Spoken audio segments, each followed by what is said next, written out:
Net net গেলে তো net তো টাকা দিয়ে কিনছি, আর হইলে কি না হইলে কি। আচ্ছা, এখন আমরা কোয়ান্টাম সংখ্যা দেখবো। কোয়ান্টাম সংখ্যা বলতে কি বোঝায়?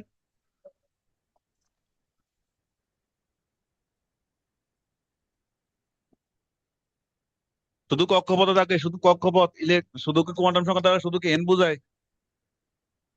মানে কক্ষপথের আকার আকৃতি যা আছে, কই থাকে না থাকে সবকিছু মিলে কি, বা ঘুরে, কোন দিকে ঘুরে না ঘুরে সবকিছু মিলাই হলো কি তো কোয়ান্টাম সংখ্যা। তারপর আমরা এই জিনিসটাকে কয়টা অংশ ভাগ করি?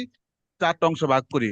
একটা হলো প্রধান কোয়ান্টাম সংখ্যা, এটা মানে মেইন কক্ষপথ, এটা হচ্ছে কি মেইন কক্ষপথ। এরপর হলো কি ওই বেটা সহযোগী সহকারী কোয়ান্টাম সংখ্যা।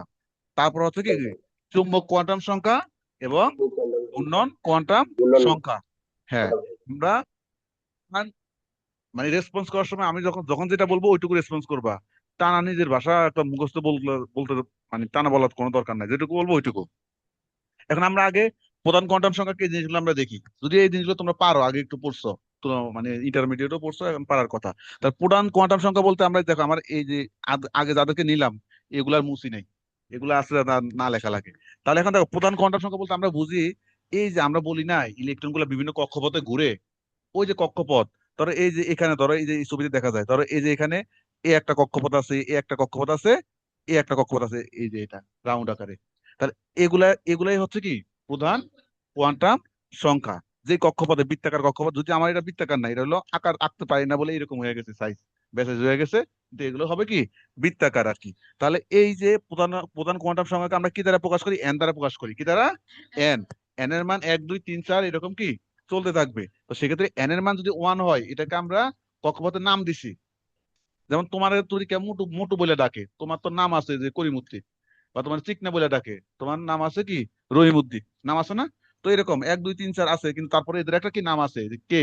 এন ইকাল টু 1 হইলে কে, এন ইকাল টু 2 হইলে এল, 3 হইলে এম, 4 হলে এন। হ্যাঁ, যারা অনলাইনে আছো তোমরা মানে যখন যেটা প্রশ্ন করবো রেসপন্স করবা, সমস্যা নেই, তাহলে তোমার ভালো হবে। আচ্ছা, তাহলে দেখো এন এর এখানে প্রধান কোয়ান্টাম সংখ্যা কিন্তু শূন্য থেকে শুরু হয় নাই। শূন্য থেকে, শূন্য নামে তো কোনো কক্ষপথে নাই। বলে তোমার বাড়ি কয়টা? শূন্যটা। তো তোমার তো কোনো বাড়ি নাই, তুমি তো উদ্বাস্তু, তাইলে ঠিক না? তাহলে কক্ষপথ শূন্য কখনো কি হয় না। তাহলে এই কথাগুলো আমরা এখন যে কথাগুলো বলছিলাম এই কথাগুলা এখানে বলছে। তাহলে এখন দেখো এখানে এমনিতে বোঝা যায়, ধরো প্রথমটা হইলো এখানে এন এর মান 1, এখানে এন এর মান কত? 1, এখানে 2, আর এখানে কত? 3। এমনিতে বোঝা যায় এন এর মান যত বাড়বে নিউক্লিয়াস থেকে তার দূরত্ব বাড়ে না কমে বলো তো? বাড়ে। এই যে এটার থেকে এই বেটা যত কাছে, 2 নম্বর বেটা আরো আরো দূরে, 3 নম্বর বেটা কি আরো দূরে। তার মানে মান যত বাড়বে নিউক্লিয়াস থেকে দূরত্ব তত কি বাড়বো। এখানে ওই কথাগুলাই কি, এখানে ওই কথাগুলাই বলছে, যত বেশি বাড়বো এন এর মান তত বেশি দূরত্ব কি বেশি হবে। তারপর হলো তোমার, আমরা অনেক সময় এই যে প্রধান কোয়ান্টাম সংখ্যা বললে ওখানে ওখান থেকে আমরা ইলেকট্রন সংখ্যা হিসাব করতে পারি সহজে। যদি বলে যে 3 নম্বর কক্ষপথ কয়টা ইলেকট্রন থাকে, তাহলে এটা আমরা বের করার সূত্র হলো কি 2n² কত? 2n²। 3 নম্বর কক্ষপথ বলে তাহলে n এর মান 3, 3 স্কোয়ার মানে 9, আর ইন্টু 2 18। যদি 4 নম্বর বলে তাহলে 4 স্কোয়ার 16 ইন্টু 2 কত? 32টি ইলেকট্রন থাকে। যদি তোমাকে এরকম সরাসরি এত সহজ দেয় না, এত সহজ দিত যদি এমসিকিউ থাকতো তখন দিত আর কি, এত সহজ দিবে না। এটা হলো তোমার ওই যে প্রধান কোয়ান্টাম সংখ্যা বর্ণনা করার জন্য যে যে ইনফরমেশন গুলো লাগে, এটা হলো তার একটা অংশ, এটা। তাহলে প্রধান কোয়ান্টাম সম্পর্কে আর কিছু বলা লাগবে? যা বলছি এতটুকু এনাফ। এরপর হলো কি সহকারী কোয়ান্টাম সংখ্যা। সহকারী কোয়ান্টাম সংখ্যা। আচ্ছা, যে তাহলে তাহলে এই যে প্রধান কোয়ান্টাম সংখ্যা ছাড়াও এরপরে ইলেকট্রনটা যে আমরা বলি অবস্থান করে কক্ষপথে, কোথায় অবস্থান করে, মানে নির্দিষ্ট কোথায় অবস্থান করে। তাহলে এই যে যেখানে অবস্থান করে ওগুলোকে আমরা বলি কি উপশক্তি স্তর। কোথায় কি বলি? উপশক্তি স্তর। কেউ আস- আসো, তোমার হেভি বার্থডে, আসো আর কি কি করবা। তাহলে তাহলে এখন দেখো এখানে এটাকে আমরা বলি কি উপসেল বা উপশক্তি স্তর। এই উপশক্তি স্তরকে কি দ্বারা প্রকাশ করে? এইদিকে উপশক্তি স্তরকে এল দ্বারা প্রকাশ করে। এল এর মান হইব 0 থেকে শুরু, 0 1 2 0 1 2 3 4। এখন আরো কিছু কথা আছে যে এল এর মান অলওয়েজ এন এর চেয়ে কত এক কম, একদম -1 মানে এন মাইনাস ওয়ান, অলওয়েজ কি এন মাইনাস ওয়ান। দেখো তো এই যে 1 এখানে প্রথমটা দেখো জিরো, ওখানে এন এর প্রথম মান ছিল কত ওয়ান, তাহলে ওয়ান থেকে এক কম দিলে কত জিরো হয়ে যায়। এন এর দ্বিতীয় মান ছিল টু, তো দুই থেকে এক গেলে কত এক। এই যে দেখো মানে সবসময় এল এর মান এন এর চেয়ে এক কম, বুঝা যায়? আচ্ছা, এখানে মোটামুটি এইটুকু জানলে এনাফ। এখন এই যে এল এল এর মান যদি জিরো হয়, তাহলে উপশক্তি স্তর গুলোর কতগুলো নাম আছে। উপশক্তি যেমন আগের ওখানে প্রধান শক্তি স্তরের কতগুলো নাম ছিল না, কে এল এম এন, একইভাবে উপশক্তি স্তর গুলোর কতগুলো নাম আছে, S P D F. PDF হ্যাঁ, তাহলে যদি এই যে এস হয় কখন, যদি এল এর মান শূন্য হয়, যদি এল এর মান কি হয় মান 0 থাকে, 0 শূন্য হয়, তখন হলো উপশক্তি স্তর এস। যদি এল এর মান ওয়ান হয় তাহলে কি হয় পি, যদি এল এর মান টু হয় তাহলে, হ্যাঁ যদি থ্রি হয় তাহলে এফ। এইসব F জিনিসগুলো তোমাদের জানার কথা, এগুলা তোমরা জানো। এই হলো তোমার বর্ণনা। এটুকু মনে রাখলে রাখতে পারো, না রাখলেও তোমার খুশি। যে এসটা দেখতে কিসের মতো গোলাকার, তারপরে হলো তোমার তোমার পিটা হলো ডাম্বেল, আর ডি এফ এগুলা কি একটু জটিল প্রকৃতির, এগুলা কি জটিল প্রকৃতির। এখন এগুলো আমরা পরে শিখবো। তোমার আমরা এখন এখন শিখতেছি কি, এখন শিখতেছি হলো যদি কোয়ান্টাম সংখ্যা বর্ণনা করতে বলে তখন কিভাবে তুমি বর্ণনা করবে, এখন সেটা শিখতেছি আমরা। এখন আমরা ক্যালকুলেশনে যাই নাই, ক্যালকুলেশনে ওই যে কোয়ান্টাম সংখ্যার উপর ভিত্তি করে যে ইলেকট্রন সংখ্যা বের করা, সেটা আমরা পরে শিখবো।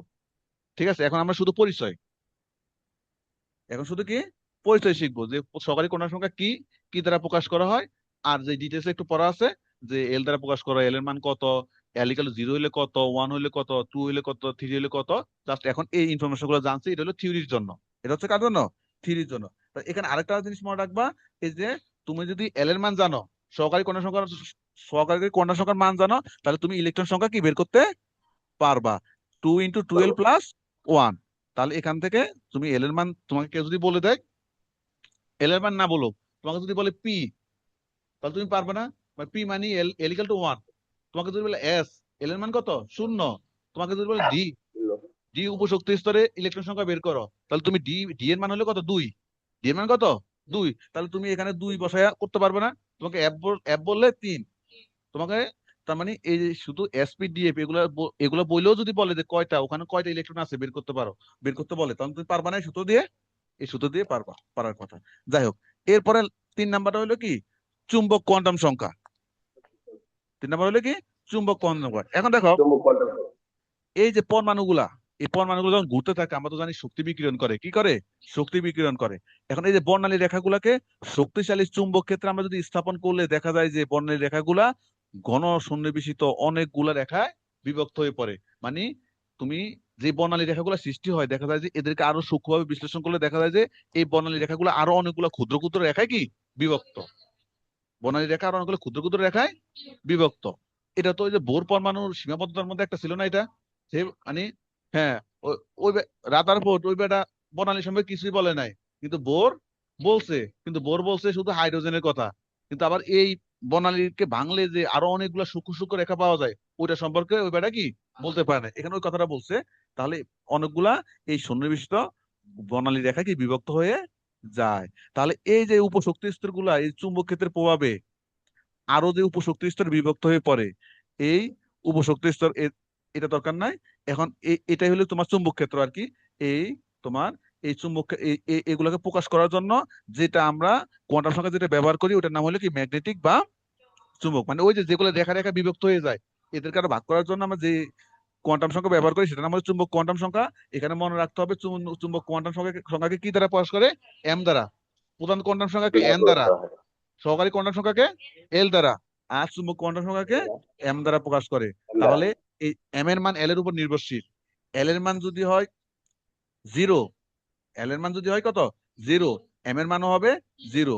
এল এর মান যদি হয় ওয়ান, এল এর মান হইব মানে এল এর মান যত, এম এর মান হইব শূন্য থেকে প্লাস মাইনাস তত, শূন্য থেকে প্লাস মাইনাস। ধরো ধরো প্লাস ধরো এল ইকাল টু যদি হয় গরু,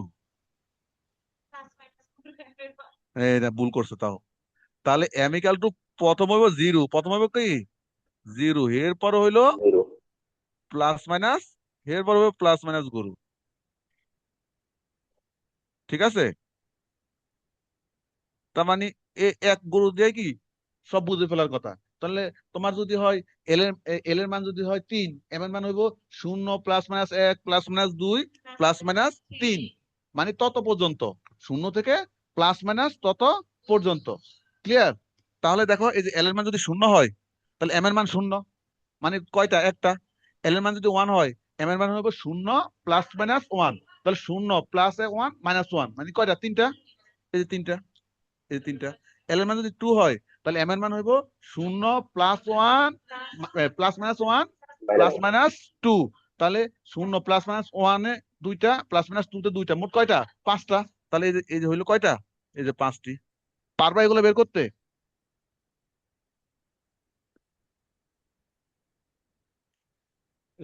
তোমরা কি বুঝো? আচ্ছা, আরেকটা হলো কি স্পিন বা ঘূর্ণন কোয়ান্টাম সংখ্যা। আমরা কিন্তু চুম্বক কোয়ান্টাম সংখ্যা থেকে আমরা জানি যে চুম্বক কোয়ান্টাম সংখ্যার মান যত, সেখানে তার দ্বিগুণ ইলেকট্রন, বিপরীত স্পিনের ইলেকট্রন থাকে। এগুলোকে আমরা প্লাস দ্বারা প্রকাশ করি। এখন দেখো, -1 দ্বারা প্রকাশ নিউক্লিয়াসের করা নিউক্লিয়াসের চারদিকে ঘোরার সময় ইলেকট্রন গুলো নিজ অক্ষে বরাবরও কি ঘুরতে থাকে। নিউক্লিয়াসের চারপাশে যখন, এই যে নিউক্লিয়াসের চারপাশে যখন ইলেকট্রন গুলো যখন ঘুরে নিজ অক্ষের চারপাশেও কি তখন তারা ঘুরতে থাকে। এই যে ধরো সূর্য, এই যে ধরো বা সূর্য বা চন্দ্র যার কথা আমরা কল্পনা করি, সে যখন ধরো আমরা যদি হিসাব করি যে পৃথিবীর চারপাশে ঘুরে, একবার পৃথিবীরও তার নিজের অক্ষের চারপাশে কি ঘুরে না? ঘুরে। তো এই কথা বলছে এখানে, যখন নিউক্লিয়াসের চারপাশে যখন ইলেকট্রনটা কি ঘুরতে থাকে, একইভাবে ইলেকট্রনটা তার নিজের কক্ষপথও কি চারদিকে ঘুরতে থাকে। এখন এই যে এটাকে আমরা এই ঘূর্ণনের দিকটা পরস্পর বিপরীতমুখী, ঘূর্ণনের দিক পরস্পর কি বিপরীতমুখী, এই ঘূর্ণনটাকে আমরা বলি স্পিন কোয়ান্টাম সংখ্যা। এটাকে আমরা এস দ্বারা প্রকাশ করি। কি দ্বারা প্রকাশ করি? এস দ্বারা প্রকাশ করি। এবং এটা পরস্পর বিপরীতমুখী, একটাকে যদি প্লাস আপ ধরি আরেকটা হলো কি মাইনাস আপ। আর এম এর মান যত, এম এর একটার জন্য তাহলে ইলেকট্রন কয়টা দেখো তো? দুইটা না? এম এর মান একটার জন্য ইলেকট্রন কয়টা? দুইটা। কারণ, 2টা কারণ হলো ওই যে, হ্যাঁ এই যে দেখো, এই যে একটা হলো প্লাস আপ, একটা হলো কি মাইনাস আপ। তাহলে তুমি -1 মোটামুটি ধরো কোয়ান্টাম সংখ্যার বর্ণনা বললে, প্রধান কোয়ান্টাম সংখ্যা এন, তারপরে সহকারী কোয়ান্টাম সংখ্যা এল, তারপরে চুম্বক কোয়ান্টাম সংখ্যা এম, আর হইলো স্পিন কোয়ান্টাম সংখ্যা, স্পিন হইলো এস। এই চারটা ডেফিনেশনটা দিবা কি দ্বারা প্রকাশ করে, তার মানগুলা একটু দুই একটা এক্সাম্পল দিয়া মোটামুটি এটা দ্বারা তোমার আসবে কয় মার্ক, 2, 3, 4 মার্কের জন্য। এটা দিয়ে লিখলে তো 10 মার্কও লেখা যায়। এই প্রশ্নটা লিখলে 10, 15 মার্কের জন্য কি লেখা যায়, কারণ তুমি এক্সাম্পলের উপর এক্সাম্পল দিতে থাকবা, মানে বিশাল বড় আকারে লেখা যায়। তো আমাদের এত বড় আকার দরকার নাই, আমাদের প্রশ্ন যতটুকু বলবো সেই অনুসারে আমরা লিখবো। এখন দেখো, এখন যা পড়ানোর পড়া হয়ে গেছে, এখন হইলো কি বুঝার, যে তুমি একটু আগে কি যা পড়ছো জিনিসটা বুঝছো কিনা, কোয়ান্টাম সংখ্যা একটু আগে যা পড়ছো এটা বুঝছো কিনা, এটা হইলো এখনকার এখনকার কাজ। এখন এই কোয়ান্টাম সংখ্যা থেকে যেভাবে প্রশ্ন করো তুমি, তোমাকে পারতে হবে। তার মানে এখন দেখো, এখানে বলছে কি কোন পরমাণুতে একটা ইলেকট্রনের অবস্থান নির্ণয় করতে 4টি কোয়ান্টাম সংখ্যায় কি প্রয়োজন। এই কথা আর একটু আগে যা পড়ছো হুবহু কি একই, হুবহু একই। ওই বেড়াও কথা বলবা, এটাকে যা পড়ছো হুবহু সেম। আচ্ছা, এখন ধরো আমরা একটা জিনিস দেখি, এখানে ইয়েতে আমরা পরে যাব। ধরো এন এর মান 2, তোমাকে বলে দিল এন এর মান কত? 2। তো এন এর মান 2 হইলে এল এর মান কত হইব? 0 আর 1। বলছি ওই যে এন এর মান যত, এল এর মান তার চেয়ে এক কম, তার মানে 0, 1। আচ্ছা, এল এর মান যদি 0 হয় এম এর মান কত হবে? 0। এল এর মান 0 হলে এম এর মান 0। আর এল এর মানে যে পরে আরো কত বলছো? 1। এল এর মান 1 হলে এম এর মান হইব কত? 0 প্লাস মাইনাস 1। তার মানে প্লাস মাইনাস 1 মানে এখানে মোট কয়টা? তিনটা। কয়টা? 0 আর প্লাস মাইনাস 1 মানে দুইটা, প্লাস 1 একটা মাইনাস 1 একটা, তিনটা। তাহলে এই হলো তিনটা। তাহলে এই যে এল এর মান 0 এর জন্য এম এর মান একটি, এল এর মান 1 এর জন্য এম এর মান কয়টি? এই যে তিনটি। কয়টি? তিনটি। তাহলে মোট কথা হইলো এন এর মান 2 এর জন্য, এন এর মান 2 এর জন্য এম এর মান কয়টি? একটি আর তিনটি, চারটি। কয়টি? এই যে এম এর মান মোট হলো চারটি। আবার একটু আগে আমরা লাস্টে স্পিন কোয়ান্টাম সংখ্যা কি দেখছিলাম? এম এর মান প্রতিটার জন্য কয়টা করে তোমার ইলেকট্রন থাকে? বিপরীত স্পিনে দুইটা করে থাকে না? প্লাস হাফ, প্রতিটা -1 প্রতিটা চুম্বক কোয়ান্টাম সংখ্যার জন্য তোমার বিপরীত স্পিনের কয়টা ইলেকট্রন থাকে? দুইটা। একটা কেন প্লাস হাফ দ্বারা প্রকাশ করছে, মাইনাস হাফ। তাহলে তোমার স্পিন কোয়ান্টাম সংখ্যা বা চুম্বক কোয়ান্টাম সংখ্যা যদি 4টা হয়, এম এর মান যদি 4 হয়, তাহলে মোট ইলেকট্রন কয়টা? 8টা। এই দেখো এন এর মান 2 হইলে তাহলে এই 2 নম্বর কক্ষপথে মোট ইলেকট্রন থাকবে কয়টা? 8টা। তারপরে এখন দেখো এটা সত্য কিনা তুমি একটু যাচাই করো, সত্য কিনা। কারণ তুমি তো জানো এন এর মান 2 দিয়ে দিছে, তুমি তো জানো না যে এন এর মান জানলে তুমি ইলেকট্রন সংখ্যা বের করতে পারো নাকি পারো না? 2n², 2n², তাহলে এন এর মান 2 বসাইলে 2 দ্বিগুণে 4, 2 স্কোয়ার 4, 4 দ্বিগুণ কত? 8। 8 হাতে মিলছে। তোমাকে যেভাবে দাও তুমি ওইভাবে পারবা, তোমার যদি বেসিকটা ঠিক থাকে।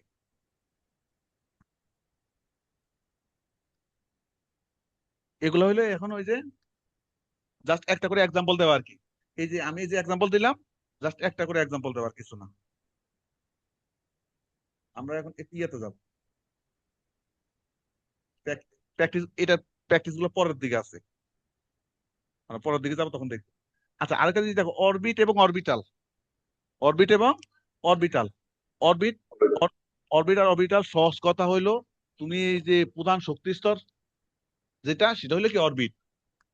তাহলে প্রধান, তুমি যদি শুধু এটুকু জানো যে প্রধান শক্তি স্তর অরবিট, আর সহকারী কোয়ান্টাম সংখ্যা মানে প্রধান শক্তি কোয়ান্টাম সংখ্যা হলো অরবিট, আর সহকারী কোয়ান্টাম সংখ্যা হলো কি অরবিটাল, তাহলে তোমাকে যদি 10টা পার্থক্য লিখতে বলে তুমি পারবা না। কারণ আমি ওখানে যা পড়ছি, ডেফিনেশন দিবা, কি দ্বারা প্রকাশ করে, মানগুলা কি রকম, তারপরে ইলেকট্রন সংখ্যা বের করার নিয়ম দেখলাম না, যে 2 2l+1 আর একটা 2n²। তাহলে তুমি তো অনেক লিখতে পারার কথা। শুধু এইটুকু জানলে আর কিছুই না, বাকি বর্ণনা কে পড়া লাগবে এগুলা? এগুলা তুমি এটুকু শুধু জানো, অরবিট মানে প্রধান শক্তি স্তর, প্রধান কোয়ান্টাম সংখ্যা। তাহলে প্রধান কোয়ান্টাম সংখ্যা আমরা কত ইনফরমেশন একটু আগে শিখে আসছি না? শিখে আসছি। তারপরে অরবিটাল মানে একটু আগে বলছি কি আমরা, সহকারী কোয়ান্টাম সংখ্যা, মানে ওই যে এসপিডিএ মানে এল দ্বারা যেগুলোকে প্রকাশ করি। তাহলে কি আর বর্ণনা কি আর কিছু বলা লাগবে? এগুলো সব তুমি ওখানে পড়ে আসছো। অর্থাৎ নিউক্লিয়াসের চারদিকে যে অঞ্চলে ইলেকট্রন মেঘ এর ঘনত্ব সবচেয়ে বেশি, তাদেরকে আমরা কি বলি? অরবিটাল বলি। কারণ একটা জিনিস কি, আমরা যতই বলি যে ইলেকট্রন ধরো এই কক্ষপথে ঘুরে, একটা জিনিস দেখো, তোমরা এই যে যারা রুমে আসো, এখানে তোমরা ধরো 10-15 জন আসো, এখানে বলছি যে তোমরা কোথায় আসো? রুমে আসো। তো রুমের সব জায়গার ঘনত্ব কি সমান? পুরোটাই তো রুম। তো এখানে কি কেউ আছে? এটার ঘনত্ব আর এখানে কোটি কোটি, এই ঘনত্ব কি এক হইলো? এখানে তোমরা কতজন, ওই যে ওখানে তোমরা কতজন, আবার ওই পিছন দিয়ে ওখানে দিয়ে নাই। তার মানে বলছি তোমরা রুমে আসো, কিন্তু তাই বলে কি রুমের সব জায়গার ঘনত্ব সমান? সমান না। একইভাবে আমরা বলছি যে হ্যাঁ ইলেকট্রন গুলো এই যে কক্ষপথে ঘুরে, তাই বলে কি সব জায়গার ঘনত্ব কি সমান হবে? ইলেকট্রন কি সব জায়গায় উপস্থিত থাকবে একই সময়? একই সময় তো সব জায়গায় উপস্থিত থাকবে না, এটা স্বাভাবিক। তোমার বলো যে তোমার নাম যদি বিলকিস হয়, বিলকিস বেগম কই? বাসায় আছে। And তুমি তুমি আসো এই রুমে, তোমার ওই রুমে গিয়ে যত খুঁজে সব উল্টা পাল্টা ফেলা খেয়ে যদি বলে যে না ওই রুমে গিয়ে তুমি আসো এই রুমে, তুমি বলছো আমি বাসায়, বাসায় তুমি আসো এই রুমে, তোমার ওই রুমে গিয়ে খুঁজে তোমার না পায়া সে গলায় দড়ি দিয়ে আত্মহত্যা করছে, তাহলে এটা কে কার দোষ? তাহলে ঘনত্ব সব সময় কি সব জায়গায় সমান হবে না। তোমরা যেখানে আসো ইলেকট্রন এখানে ঘুরে, তা বলে কি ইলেকট্রন কি পুরো কক্ষপথে পুরো এলাকায় থাকবে নাকি? যেখানে থাকবো তার ঘনত্ব কি বেশি হবে। ওই এখানে সহকারী কোয়ান্টাম সংখ্যা বা অরবিটাল দ্বারা ওই জায়গাটাকে বুঝাইছে, যেখানে ইলেকট্রন ঘনত্বটা কি বেশি, মানে যেখানে ইলেকট্রন উপস্থিত থাকে, এই জিনিসটা বুঝাইছে। আর এই পুরো জায়গাটাকে বুঝাইছে অরবিট। পুরো জায়গাটা হলে কি অরবিট। আর যে জায়গায় অবস্থান করতেছো তুমি, সেটা হলো কি অরবিটাল। না তোমরা এটা যদি একটা কক্ষপথ হয়, তাহলে তোমরা হলে যদি অরবিটাল হও, এই ইলেকট্রন হও, তাহলে তুমি যেখানে বসে আছো, যেখানে বসে আছো, তাহলে এটা হলো একটা ঘনত্ব। আর পুরাটা হলো কি অরবিট। এই এরপরে বাকি কথা আর কিছু বলার নাই, এক কথা কয়বার বলবো। তাহলে অরবিট অরবিটালের পার্থক্য এগুলা হলো, কমন সেন্স যদি না থাকে তাহলে আর কিছু করার নাই। এই যদি না পারো, এসপিডিএফ এর আকার এগুলো দরকার নাই।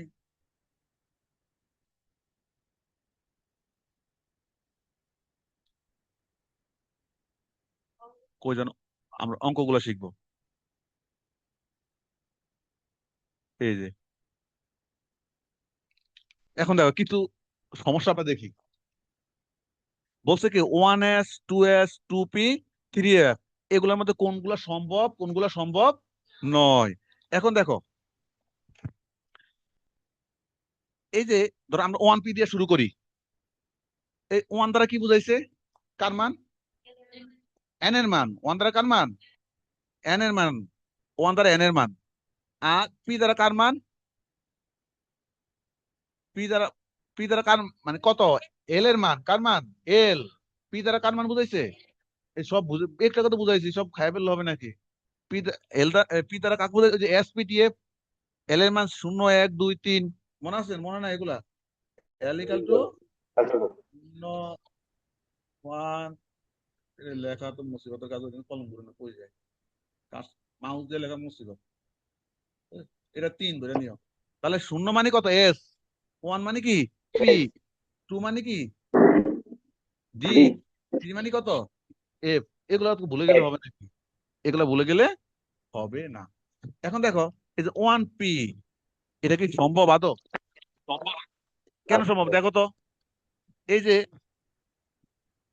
এ, আচ্ছা এখানে এন এর মান কত, 1, এখানে তুমি দেখো এন ইকাল টু কত, 1 পি তে এন ইকাল টু 1, আমরা জানি এন ইকাল টু 1 হয়, তাহলে এল ইকাল টু কত হবে, শুধু এল এর মান হবে এন এর চেয়ে 1 কম না, 0।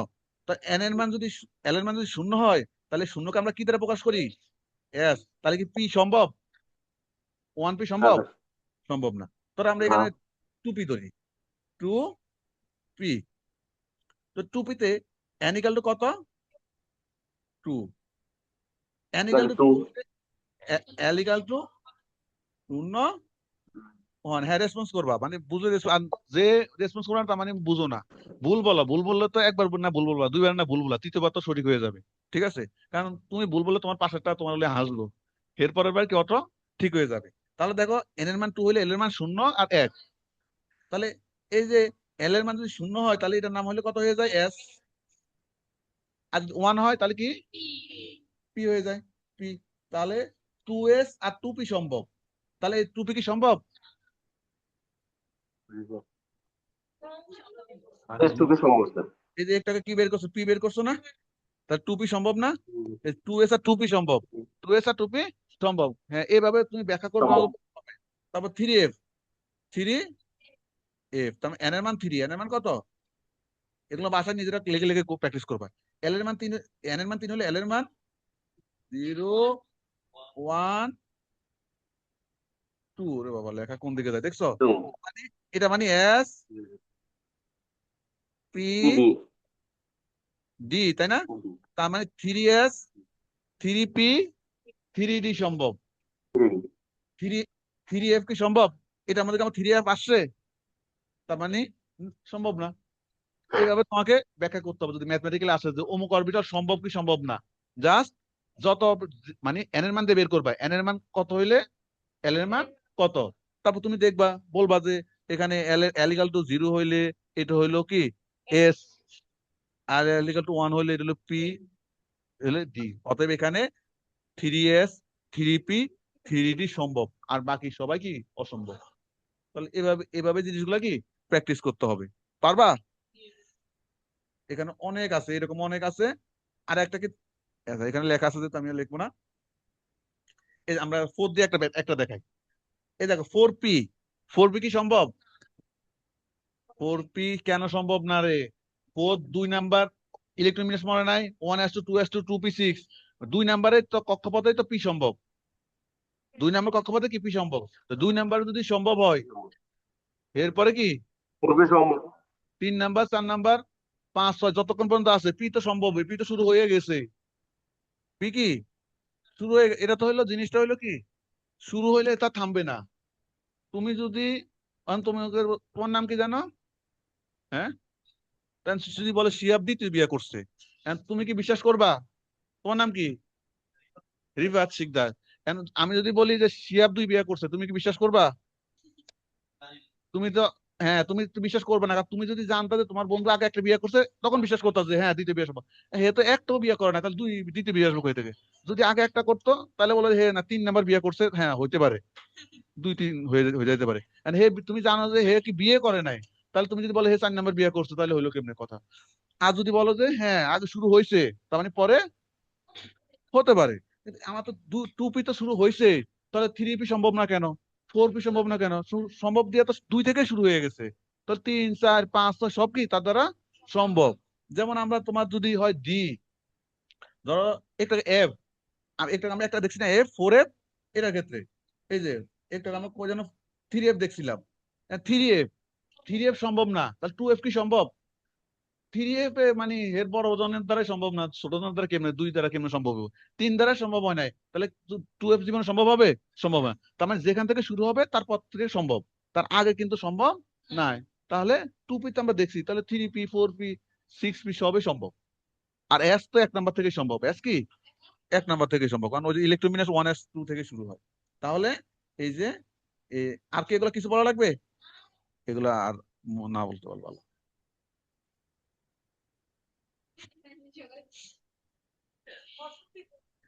আজকে এটার মধ্যে রসের কথাবার্তা কম, ওই জন্য তো। আচ্ছা এখন দেখো, তোমাকে বললো একটা ইলেকট্রনে একটি ইলেকট্রন 4F অরবিটালে অবস্থিত। এন, এল, এম, এস এর কোয়ান্টাম সংখ্যা নাম্বারের সম্ভাব্য মানগুলো লেখো। কি কি এগুলো সম্ভব? এগুলোর মতো সহজ 1, 2, 3, 4, মানে এগুলো হলো একদম নামতার মতো, একদম সহজ। এক আটটা হবে ঘরের স্যার। নামতা, এক তারপরে একে একটা এক, কাটা হবে। 2 একে 2, 3 একে 3। এক ঘরের নামতা যেমন সহজ, এগুলো তত সহজ। কারণ তুমি এই যে দেখছো 4F, এন এর মান কত? এন এর মান 4, এন এর ফোর মান যদি 4 হয়, এল এর মান 0, 1, 2, 3, 0, 1, 2, 3। এখন তুমি একটা একটা করে বের করবা। প্লাস এল এর মান হবে। যদি এল এর মান যদি 0 হয়, তাহলে এম এর মান হইব, এম এর মান হইব না, এখন তার এফ না, এখন তোমাকে যদি কয়টা ইলেকট্রন আছে এটা বের করতে বলে আর কি। তাহলে তোমার L, তারপর তুমি এখানে বলবে এল এর মান যদি 0 হয়, এম এর মান হইব 0, এল এর মান যদি 1 হয়, এম এর মান হইব 0 প্লাস মাইনাস 1, মানে 3টা। এল এর মান যদি 2 হয়, 0 প্লাস মাইনাস 1 প্লাস মাইনাস 2, মানে কয়টা? 5টা। এল এর মান 3 হইলে 0 plus minus 1 plus minus 2 plus 3, মানে 7টা। তাহলে তুমি এখন এখন যোগ করে দিতে পারবে না মোট এম এর মান কয়টা হয়েছে এখানে? এটার জন্য এম এর মান কয়টা, এটার জন্য কয়টা, এটার জন্য কয়টা, যোগ করে দিলা। আর লাস্টে কি হইব? লাস্টে হইব যে প্রতিটা এম এর মানের জন্য ইলেকট্রন কয়টা? 2টা। প্রতিটা এম এর জন্য ইলেকট্রন মান কয়টা? 2টা না? ওই দেখছি না যে প্লাস হাফ মাইনাস হাফ। তাহলে এম এর মান যদি হয় 10, তাহলে তোমার ইলেকট্রন হবে কত? 20। এন এর মান, এম এর মান যদি হয় 15, ইলেকট্রন হবে কয়টা? 30। তো এগুলা কি, এগুলা মতো সহজ কিছু আছে? একের ঘরের নাম তো সে সহজ এগুলা। এই যে হ্যাঁ, এই যে দেখো কত সুন্দর। এন ইকাল টু 1, 3 হইলে এল এর মান, এম এর মান হিসাব করো। সম্ভব না সব?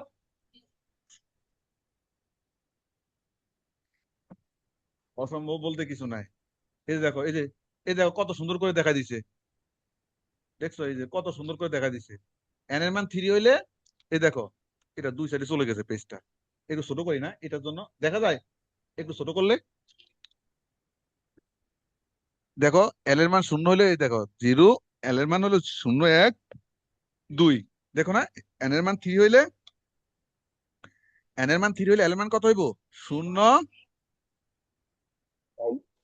1, 2। টু। তারপর দেখো শূন্যের জন্য এল এর মান 0 হলে এম এর মান কত? 0। তাহলে ইলেকট্রন হবে কয়টা? 2টা। এখানে মানে একটা, একটার জন্য ইলেকট্রন হবে কয়টা? 2টা।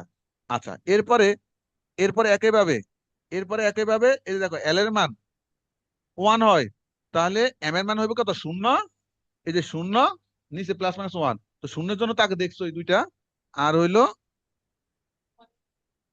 +1 -1, +1 এর জন্য 2টা, -1 এর জন্য 2টা, মোট হলো কয়টা?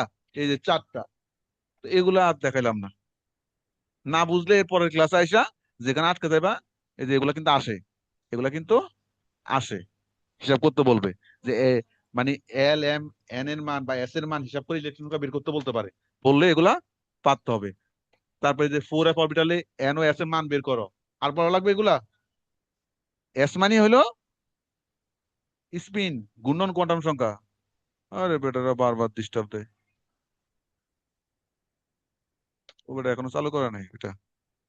যাক, সমস্যা নেই, এটা আমাদের শেষের দিকে। এটা তো আমাদের আর বের করা লাগতেছে না। এখন হলো আহ্বাও নীতি।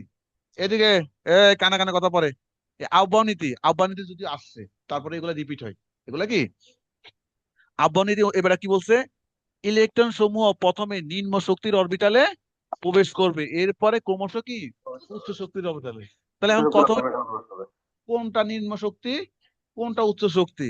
এটা আমরা বুঝবো কিভাবে? এটা আমরা বুঝবো যে বেটার এন প্লাস এল এর মান কম ওই বেটার শক্তি কম, যে বেটার এন প্লাস এন এর মান বেশি ওই বেটার শক্তি বেশি। আবার কথা হইলো দুইজনের যদি এন প্লাস এল এর মান সমান হয়ে যায় তখন যার এন এর মান কম ওই বেটা কম শক্তি সম্পন্ন। তাহলে ইলেকট্রন সমূহ সবসময় কোথায় যাইবো? নিম্ন শক্তি স্তরে। নিম্ন শক্তি স্যার। তুমি একটা জায়গায় ধরো দুইজন লোক মারামারি করতেছে, তো তুমি কার পক্ষ নিবা? যে এটা মাই খাইতেছে এর পক্ষে নিবে না সবসময়, যে মজলুম এর পক্ষে। এখানে দেখো এরকম যার শক্তি কম ইলেকট্রন সে অরবিটালে প্রবেশ করব। এটা কে বলছে? এর নাম হইলো বাও, আব্বাও। হ্যাঁ। আর ওই বেটার নাম অনুসারে নীতির নাম কি? আব্বাও নীতি। তাহলে এখানে ওইটা মনে রাখতে হবে এন প্লাস এর মান যার কম সেখানে যাবে। এখন তোমাকে যদি বলে যে একটা ইলেকট্রন, ধরো আমরা এখানে লিখলাম যে 4p, 4p, আর ধরো 4f, 4f, আর একটা আছে 4, ও কার্যকর হয়েছে না, তাহলে কাটবে না। আর একটা ধরো 4d, আজকে জিনিসটা বুঝে সময়টা বেশি চলে গেছে। আচ্ছা এখন দেখো এখানে n প্লাস n এর মান কত বলো তো? n এর n এর মান কত? 4। p এর স্যার মান ওটা কত? হবে 4। ওই যে P 0 minus f 1 2 sir. 1 s sir. p 1 1 1 s p 1, তাহলে 1 স্যার, ওখানে 5 ফোর হবে। ফোর পি এর মান কত? 5। কত? 5। এবারের মান দেখো, এটার মান হলো কত? 6। ডি এর মান 2 না? 2। 4f 3, এটার মান কত? 7। তাহলে কোন একটা ইলেকট্রন মানে, তাহলে ইলেকট্রন মানে যদি আপেল হয়, কোন একটা আপেল প্রথম কে পাইবো? 4p, তারপরে 4d, আরো থাকলে এরপর আরো থাকলে 4f এ যাবে। এখন যদি হয় এখানে যদি হইতো ধরো 5s, কি হইতো? তাহলে এটা n প্লাস n এর মান কত? n5s0, 8 তাহলে 5। কত? 5। এখন 8 স্যার। এ প্রয়োজনে পাঁচ 5। এ 5, এই দুই বেটার মধ্যে কোন বেটা পাইবো? 4p, কারণ যার এন এর মান কম সে কম শক্তি সম্পন্ন হয়েছে। পারবো? আর কিছু বলা লাগবে? এখন যাই লোক এই এই এই নিয়মে কথাবার্তা, আর কোনো কথা নাই এখানে। এটা সমস্যা বেশি 3D বেলা স্যার। 3D আর 4S এর বেলা সমস্যাটা বেশি হয়। হুম। এখন দেখো এন প্লাস এল এর মান দরকার আছে হাকেল? এটা এটা আমরা হয়ে গেছে। আর কিছু, এই যে তোমাকে যদি বলে পটাশিয়ামের সর্বশেষ ইলেকট্রনটি 3d অরবিটালে না গিয়া 4s এ কেন গেছে, ব্যাখ্যা করতে পারবা না? ঠিক আছে।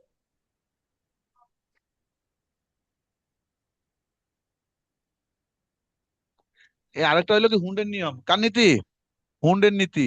হুন্ডের নীতি এবারে দেখো কি বলছে, বিভিন্ন অরবিটালে যখন ইলেকট্রন সমূহ অবস্থান করবে তাদের সংখ্যা কত হবে, তাদের দিক কোন দিকে হবে, এই সম্পর্কিত যে নীতি ওইটা হুন্ডের নীতি। মানে ইলেকট্রন সমূহ যখন অরবিটালে অবস্থান করে, আমরা তো জানি এস অরবিটালে কয়টা ইলেকট্রন থাকতে পারে বলতো? 2টা, পিতে সর্বোচ্চ 2 স্যার। 6টা, ডিতে 10টা, এফে 10টা, কয়টা? 14টা। যে 14টা। যে এগুলা মনে নাই হে ইন্টারমিডিয়েটে মায়াকে পিছনে ঘুরছে, মানে ছেলেরা আর কি। আর মেয়েরা ছেলেকে পিছনে ঘুরছে, কারণ এইটুক সহজ কথা মনে না থাকলে মনে থাকবো কি? তাহলে এটুকু আমরা জানি, এস এ 2টা, পিতে 6টা, ডিতে ঠিক আছে, 6টা, 10, 10টা, এফে 14টা। আচ্ছা ঠিক আছে। 16, 14। হ্যাঁ। তাহলে এখন দেখো এই যে ইলেকট্রন সমূহ এই বিভিন্ন অরবিটালে ইলেকট্রন সমূহ তো কিভাবে অবস্থান করবে, কয়টা অবস্থান করব, কোন দিকে অবস্থান করব, কারণ ইলেকট্রনের দিক ভিন্ন না, পরস্পর কি ভিন্ন দিক, কয়টা কোন কোন দিকে অবস্থান করবে এই সম্পর্কিত নীতিকে আমরা কি বলি? হুন্ডের নীতি। আচ্ছা এখন দেখো এবারে কি বলছে, একই শক্তি সম্পন্ন বিভিন্ন অরবিটালে ইলেকট্রন সমূহ এমন ভাবে অবস্থান করবে যেন তারা সর্বাধিক অযুগ্ন মানে বিজোড় অবস্থায় থাকে। মানে এমন ভাবে থাকবে যেন তারা কি বিজোড় অবস্থায় থাকে। এখন এখানে দেখো জিনিসটা বলছে কি, জিনিসটা ধরো আমরা যদি দেখি পি, এটা ধরলাম, ওই দেখো না লেখা কেমনে কেমনে যায়, ধরো একটা পি দিলাম, 3p। আমরা তো ওই দেখো না লিখতে তো পারি না। পি তে আমরা জানি ইলেকট্রন কয়টা থাকতে পারে সর্বোচ্চ? 6টা। কয়টা? 3টা করে 6টা থাকে। 3টা করে কয়টা থাকে? দুইটা করে ছয়টা। এখন তোমার ছয়টা নাই, তোমার আছে দুইটা। কয়টা আছে? দুইটা। এখন তুমি দুইটা কি এক ঘরে দিয়ে দিবা? তোমাদের তো ধরো ওই যে না না, তোমার যদি মিষ্টি কাটিং করতে দেয় যে সবার একটা একটা করে দাও, তোমার পাশে যে তোমার বন্ধু যে একটু বেশি ভালো জানে, এর কি করবা, ফাঁকতে দুইটা দিয়ে দিবা। এটা হুন্ড হুন্ড হুন্ড হুন্ড বেটার নাম কি, এই বেটা বলছে এটা কি চলতো না, সুদূর বুদূর চলবো না। মানে বলছে একটা একটা করে অযুগ্ম অবস্থায় তোমার আছে দুইটা, তুমি জানি এরে বলছো যে ও দেখে নাই, তুই এই দুইটা নিয়ে চলে যা, এই দুই ঘরে এই ঘরে দুইটা দিলে কি হবে? হবে না। এই ঘরে একটা দিতে হবে, এই ঘরে একটা দিতে হবে। যদি একটা থাকে তখন এরে দিবা, যদি দুইটা থাকে তখন এর দুইটা দিতে পারবে না। একটা আগে ওই বেটা তো খালি আছে, আরেকজন অভুক্ত আছে, আগে এই বেটারে দিবা। যদি আরেকটা থাকে সেটা এরে এরে কারো দিতে পারবে না, আগে যে ঘর খালি আছে আগে কি আগে হলো তার দিবা। ওই ঘরে দিতে হবে। এখন ধরো তিনটা এভাবে দিছো, এখন ধরো চারটা আছে, তো চারটা এখন তুমি চাইলে এর ওভারটেক করে এরে দিতে পারবা? পারবা না। সিরিয়ালে এই 4 নাম্বারটা কারে দিবা? এরে। এখন আরো একটা আছে, তখন কারে দিবা? এরে। আরো একটা আছে, কারে দিবা? এরকম কথা করে বলছে আর কি, যে যে ইলেকট্রন সমূহ সর্বাধিক অযুগ্ম অবস্থায় থাকবে। এখন যদি অযুগ্ম থাকে থাকলো, মানে যে অযুগ্ম থাকতে চায় তারা অযুগ্ম রাখতে হবে। এখন কেউ যদি এখন এখানে আছে ধরো চারটা, চারটা হইলে তুমি চারটা অযুগ্ম রাখতে পারবা? চারটা হইলে একটাতে দিতে হইবে কয়টা? দুইটা, একটা, একটা, ঠিক না? চারটা হইলে কি দেবো? দুই, এক, এক। এবারে যুগ্ম দুইটা অযুগ্ম, মোট কথা হলো নিয়ম অনুসারে তুমি দিতে হবে। তোমার হাতে অপশন আছে কিন্তু তুমি যুগ্ম রেখা দিবে, সেটা হবে না। এই কথা বলছে যে তারা অযুগ্ম যেরকম খালি থাকবে।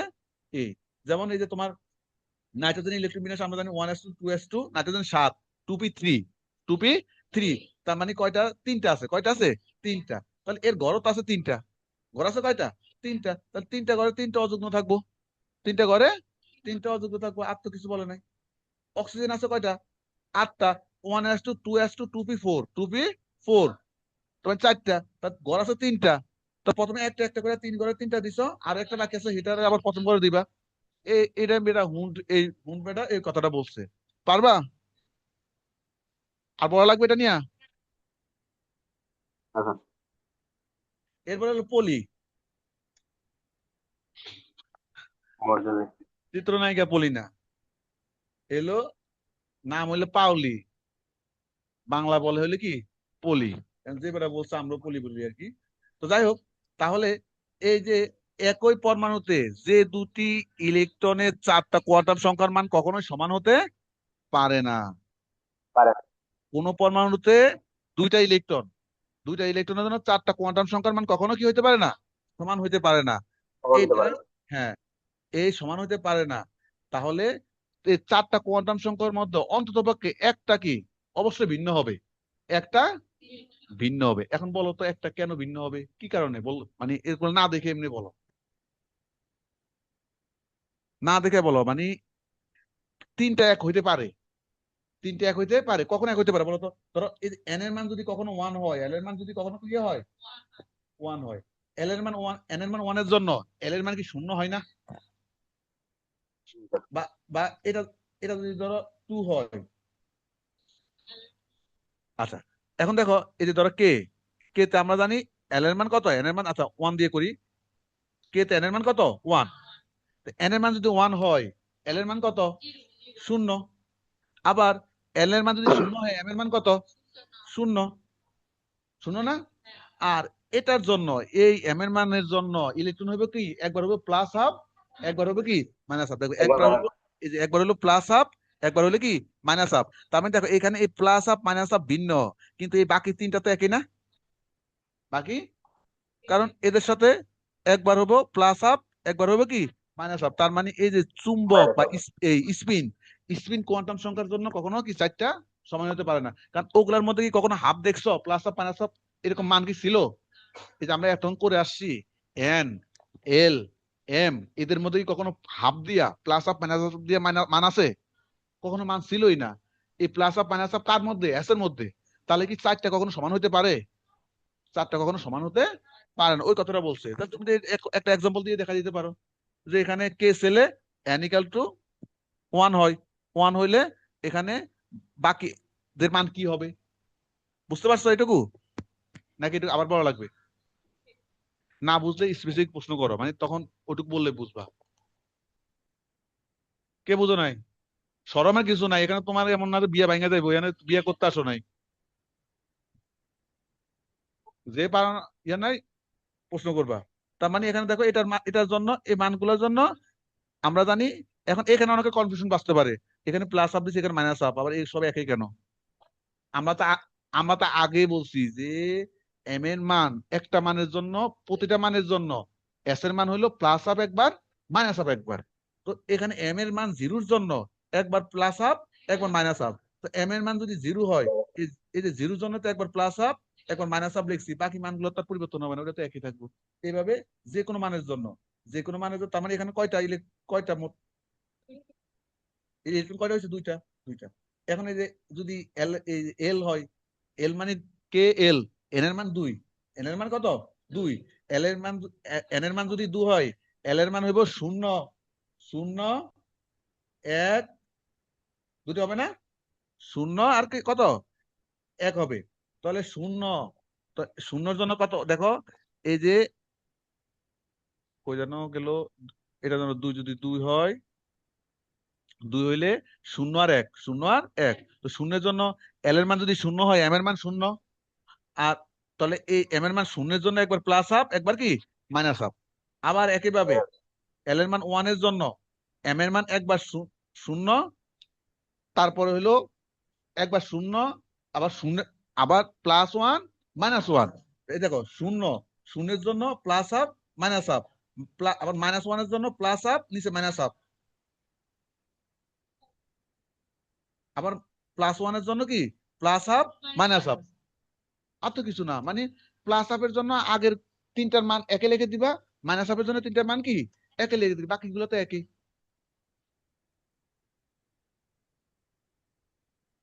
এই যে ডি বগলি হইলে শেষ মনে হয়। তুমি তুমি কোন জায়গায় বুঝো নাই? তোমার নাম কি জানো?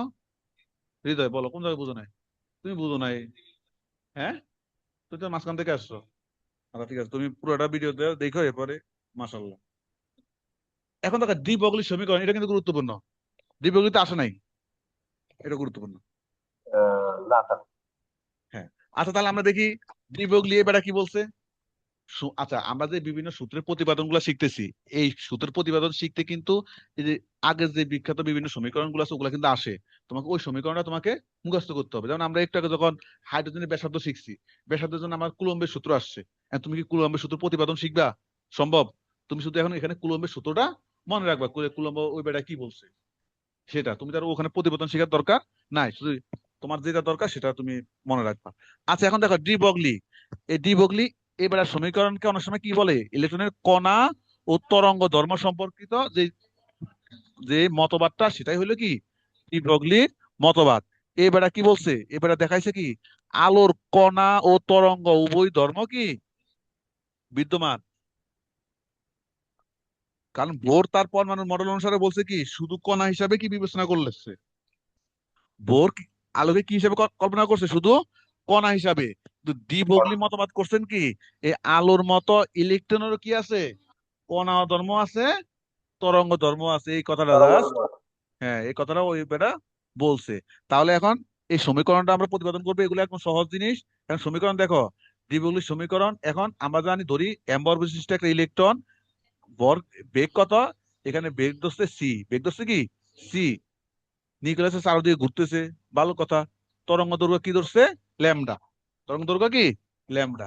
এখন আমরা জানি প্ল্যাঙ্কের সমীকরণ থেকে আমরা জানি equal to H v, equal to কি এইচ বি, এখানে বি মানে কম্পাঙ্ক, বি মানে যেমন কি আমরা যখন ফিজিক্স পড়ছি, ফিজিক্সের কথা মনে আছে, কম্পাঙ্ক, কম্পাঙ্ক আমরা কি ধরছি, এফ ধরছি না? কম্পাঙ্ক আমরা এফ ধরতাম, মানে এখানে বি ধরছে, এখন তুমি কি করবা? হ্যাঁ। তো যাই হোক, যা ধরছেন, তাহলে এই ছিল এটা প্ল্যাঙ্কের মিউ ধ্রুবক। মনে হয় স্যার। হ্যাঁ, এটা মনে হয় মিউর মতো রাখতো স্যার, যে হালকা একটু ইয়া করে দিচ্ছে, এক সাইড চিকন করে দিচ্ছে, মিউ ধরতো। ওই তো বি ধরো। কারণ তুমি এটা যেটা ধরবো এটা বলে দিবা, যেটা ধরবো এটা কি কম্পাঙ্ক বলে দিবা, বলে দিচ্ছে। সমস্যা নাই, এটা বি। মিউ এর মতো হয় ওটা, তো বলে দিবা, সমস্যা নাই। আমরা অনেক জায়গায় তো আমরা এনো ধরি, অনেক জায়গায় আমরা কি করি কম্পাঙ্ককে আমরা অনেক জায়গায় এনো ধরি। কথা হলো তুমি কি ধরছো এটা তুমি বলে দিলে হইছে। যে এটা মানে এইটা, শেষ, আর কিছু না। আমরা সময় অঙ্ক সময় ধরি না, কখনো ক কখনো এক্স, তাহলে ও কি তোমার এক্স? হয়তো তোমার এক্স না, তুমি ধরে নিচ্ছ অঙ্ক করার জন্য, ওগুলো কোনো কিছু না। আচ্ছা, আরেকটা আমরা আইনস্টাইনের সমীকরণ জানি না, ই ইকাল টু কি এমসি স্কোয়ার। তাহলে এখানে E equal to H B, আর এখানে E equal to MC square. তাহলে যেহেতু দুইটাই ইকুয়াল টু, তাহলে আমি লিখতে পারি না h v equal to MC square, বা এমসি স্কোয়ার ইকাল টু কি এইচ বি। এটা জানো নাকি জানো না? আচ্ছা, জানি না। এখন আমরা এখন আমরা আরেকটা আরেকটা সমীকরণ আমরা জানি, যে এই যে বি ইকাল টু, হ্যাঁ ই বাই হ্যাঁ, ওই যে কম্পাঙ্ক ইকাল টু কি ফ্রিকোয়েন্সি ইন্টু কম্পাঙ্ক, এই তরঙ্গ দৈর্ঘ্য আর কি। এটাও ফিজিক্সের সূত্র, v equal to n lambda, v equal to কি এন ল্যামডা, এটা আমরা শিখছিলাম। অতএব এই যে এখানে বি এর জায়গায় কি ধরছে, সি ধরছে, বি এর জায়গায় কি ধরছে, এই যে বেগ বেগ বেগ বেজ জায়গায় কি ধরছে, সি ধরছে। কারণ এখানে ওই যে এটা এই জায়গায় আবার বি ধরছে, তো এই জন্য এখানে সি ধরছে আর কি, বেগকে সি ধরছে। তাহলে সি ইকাল টু এন, এই কি বলে সি ইকাল টু, এখানে আবার এই যে এটাকে কি ধরছে, বি, এটা কম্পাঙ্ককে কি ধরছে, বি। এটা আমি ফিজিক্স এটা লিখছি আর কি, এটা তো তুমি লিখবে না, এটা আমি কি মানে বোঝানোর জন্য ফিজিক্স এইভাবে লিখে ওই জিনিসটা লিখছি। এখানে বেগ মানে হলো সি, আর এই কম্পাঙ্ক মানে হলো বি, আর ল্যামডা মানে ল্যামডা। এই সূত্রটা আমরা জানি ফিজিক্সে, এই সূত্রটা আমরা কই থেকে জানি, ফিজিক্স থেকে জানি। অতএব সি ইকাল টু যেহেতু বি ল্যামডা, অতএব বি ইকাল টু কি সি বাই ল্যামডা। অতএব এখানে v equal to c by lambda. পারবা? আচ্ছা, এটা যদি পারো দেখো, এখানে একটা সি, এখানে কয়টা সি, সি স্কয়ার, দুইটা সি না? তাহলে একটা সি কি কি হবে, এটাকে আরেকটু বড় করব। কাটা। তাহলে তাহলে এখানে একটা সি কাটা, যদি কাটা যায়, কাটা গেলে এখন এখানে থাকবে শুধু এমসি, আর এখানে হবে h by lambda, mc h by কি ল্যামডা। এই যে এমসি এইচ বাই ল্যামডা, এখন এখন তুমি যদি ল্যামডা আর গুণ করবা, এমসি ল্যামডা সমান সমান এইচ, এমসি ল্যামডা সমান সমান কি এইচ। অতএব ল্যামডা ইকাল টু কি, এমসিটা নিচে চলে যাবে, এমসি কোথায় যাবে, নিচে চলে যাবে। তাহলে এমসি, সি হইলো, কি বেগ, সি হইলো কি ধরছো, বেগ ধরছো, আর এটা হলো বর, তো মানে ইলেকট্রনের বর ইনটু বেগ। এটাই কি, বেগ। এটা এটাই হইলো কি ওই বেড়ার সূত্র আর কি, বলা যায় যে চলমান ইলেকট্রনের ভরবেগ তরঙ্গ দৈর্ঘ্যের ব্যস্তানুপাতিক। এই যে ভরবেগ, বুঝি না ইলেকট্রন ম্যাডাম। ভরবেগ তরঙ্গ দৈর্ঘ্য কি ব্যস্তানুপাতিক, মানে কি, ধরো তুমি তোমার বড় বলছে শপিং এ যাইবা না, হে তোমার কি করছে, জুতা দিয়ে বাড়ি দিছে। তাহলে এটা সমানুপাতিক না ব্যস্তানুপাতিক? ব্যস্তানুপাতিক। তুমি বলছো যে এখানে কোন ওইদিকে যাইও না, বলছো আচ্ছা ঠিক আছে আপনি যা বলবেন তা, এটা হইলো কি সমানুপাতিক। তুমি যা বলবা যদি ওইদিকে যায়, সমানুপাতিক। তুমি তুমি তুমি হু বললে, হে যদি বলবো কি, তাহলে ব্যস্তানুপাতিক। আর তুমি বললে হু বললে, যদি বল ঠিক আছে, তাহলে এটা কি সমানুপাতিক। তাহলে দেখো না, এ বেড়া হইলো কি, এ হইলো উপরে, এ হইলো কি নিচে, তাহলে কি সমানুপাতিক হবে না ব্যস্তানুপাতিক হইব? তাহলে ভরবেগ যদি বাড়ে, এই তরঙ্গ দৈর্ঘ্য কি কমবে, এ তরঙ্গ দৈর্ঘ্য কমলে ভরবেগ কি বাড়বো। এই তো আর কি, এটাই তো ডি ব্রগলির সমীকরণ, আর তেমন কিছু নাই এখানে।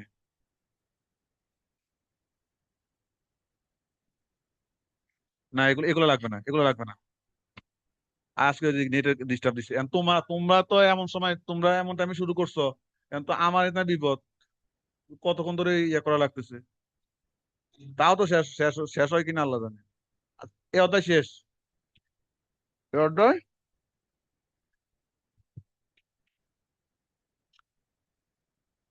ভুটানের যারা আছো তোমাদের ছুটি, ওদের সাথে কথা আছে।